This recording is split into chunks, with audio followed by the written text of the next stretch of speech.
July জনজাতীয় গৌৰৱ দিৱসৰ প্ৰাক্ষণতে একলব্য আদৰ্শ আৱাসিক বিদ্যালয়ৰ শুভ উদ্বোধন ২৬ত ১০০খন আসন দখলৰে পুনৰ আসনলৈ আহিব বিজেপি মন্ত্ৰী প্ৰশান্ত ফুকনৰ মন্তব্য সমগ্ৰ দেশৰ লগতে শনিবাৰে জুলাইটো জনজাতীয় গৌৰৱ দিৱস উদযাপন কৰা হয় জুলাইৰ পুৰণা জেলেম স্থিত একলব্য আদৰ্শ আৱাসিক বিদ্যালয়ৰ পৰিসৰত আয়োজিত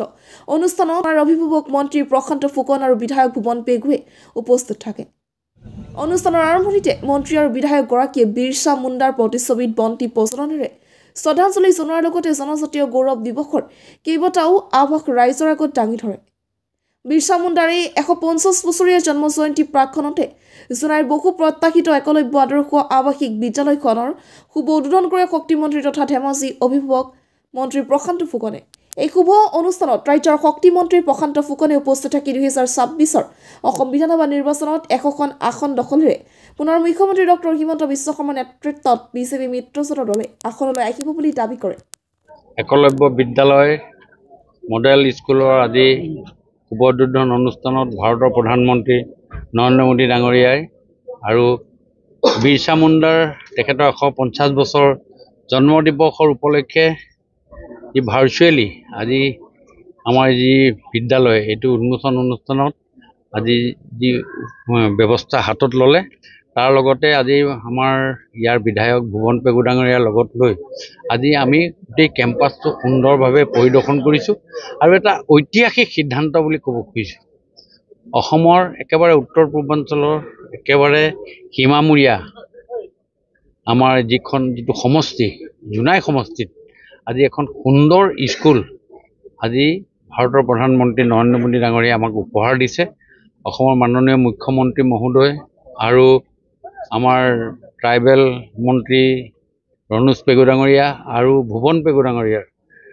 যি প্ৰচেষ্টাত ইয়াত আমি প্ৰায় ৫০ বিঘাতকৈ অধিক মাটিত এখন ৰেচিডেঞ্চিয়েল স্কুল ইয়াৰ শিশুসকলৰ কাৰণে এটা ব্যৱস্থা লৈছে মানসিক বিকাশ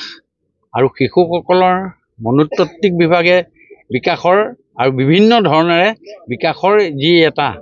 চিম্বল এটা সুন্দৰভাৱে বহিঃপ্ৰকাশ হৈছে আৰু এই স্কুলখন হোৱাৰ পাছত ইয়াৰ বৃহত্তৰ অঞ্চলৰ ৰাইজৰ বিভিন্ন প্ৰকাৰে যে সহায় হ'ব এই কথাটো আজি আমি ভাৰতৰ প্ৰধানমন্ত্ৰী নৰেন্দ্ৰ মোদী ডাঙৰীয়াৰ ভাষণত আমি সকলোখিনি গম পাইছোঁ তাত নৰেন্দ্ৰ মোদী ডাঙৰীয়াই শুভ উদ্বোধন কৰিলে আৰু আজি ইয়াত ভুৱন পেগু ডাঙৰীয়া আৰু মই গাৰ্জেন মন্ত্ৰী হিচাপে ইয়াক শুভ উদ্বোধন কৰিলোঁ মই জোনাইবাসী ৰাইজক বিশেষভাৱে ধন্যবাদ দিছোঁ আৰু তেখেতসকলক অনুৰোধ কৰিছোঁ যাতে স্কুলখনৰ সাৰ্বজনীন উন্নয়ন আৰু আগন্তুক দিনত ইয়াক চোৱা চিতা কৰাৰ ক্ষেত্ৰত নিশ্চয় সকলো ৰাইজে এই যে দান প্ৰধানমন্ত্ৰী নৰেন্দ্ৰ মোদী ডাঙৰীয়াৰ যি অৱদান আৰু অসমৰ মাননীয় মুখ্যমন্ত্ৰী মহোদয় যি প্ৰচেষ্টা এই প্ৰচেষ্টাক আমি শলাগ লৈছোঁ আৰু মই ভাবোঁ যে নিশ্চয় এই স্কুলখনৰ আৰু দিনক দিনে ইয়াৰ উন্নতিৰ পথত আগবঢ়াই যাব মাষ্টাৰ অফ ডেভেলপিং ইণ্ডিয়া এইটোৱে হ'ল মোদীৰ যি এব্ৰিভিয়েশ্যন MODI মাষ্টাৰ অফ ডেভেলপ ইণ্ডিয়াৰ ফৰ্মুলাই হ'ল দেশৰ উন্নয়ন প্ৰত্যেক প্ৰদেশৰ উন্নয়ন তাৰে বহিঃপ্ৰকাশ হৈছে ইয়াৰ আৰু অইন কোনো কথা নাই দেশত যি উন্নয়নৰ গতি যি ধাৰাবাহিকতা সেই ধাৰাবাহিকতা ৰক্ষা কৰাৰ কাৰণে যোৱা বছৰতকৈ অধিক চিট আৰু গোটেইকেইটা দলতকৈ আমাৰ লগত NDAত থকা দলকেইটাতকৈও বেছি চিট পাবলৈ সক্ষম হ'ল only because of master of develop India অহাবাৰ হিমন্ত বিশ্ব শৰ্মা ডাঙৰীয়াৰ নেতৃত্বত আমি ১০০টা চিট লৈ তৃতীয়বাৰৰ কাৰণে ভাৰতীয় জনতা পাৰ্টীৰ আৰু আমাৰ মিত্ৰ দলসমূহে NDA চৰকাৰ গঠন কৰিব